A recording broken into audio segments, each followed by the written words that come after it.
We all like to think we're safe behind locked doors, especially when we're at work. But when you're alone in a building large enough to have its own echoes, you start to realize that a lock only works if you're the only one with a key. This first story, sent in by a viewer who wishes to remain anonymous, proves that sometimes the person watching you isn't on the security screen. They're already in the room.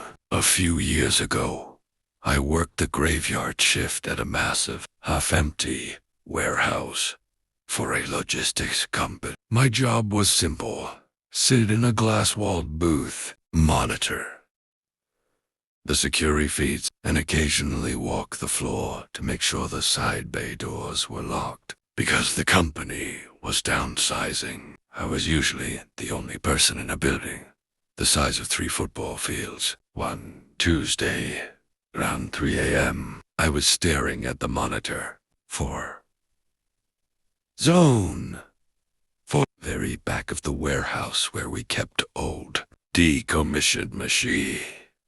The lighting back there was terrible. The motion sensor lights were prone to flickering or just staying dark. As I watched, the Zone 4 lights suddenly clicked on. I leaned in, expecting to see a stray cat or a falling box. Instead, I saw a man. He was standing perfectly still next to a stack of rusted crates. He wasn't dressed like a burglar. He was wearing a faded, oversized business suit that looked like it belonged in the 80 segundos.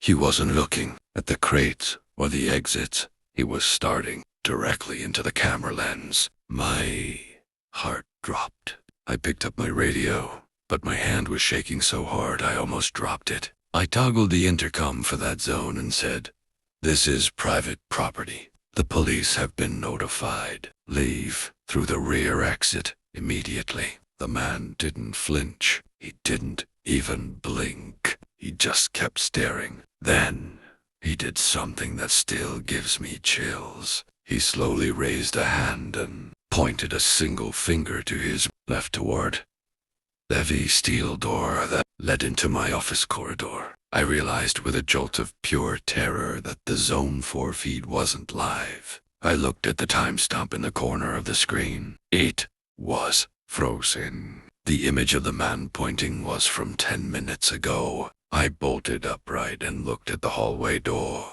It was heavy, reinforced steel, but as I watched, the handle began to turn. Slowly, quietly. I didn't wait to see who was on the other side. I scrambled out of the emergency window behind my desk, fell 10 feet into the gravel, and didn't stop running until I reached the gas station a mile down the road. The police arrived 20 minutes later. They found the warehouse empty.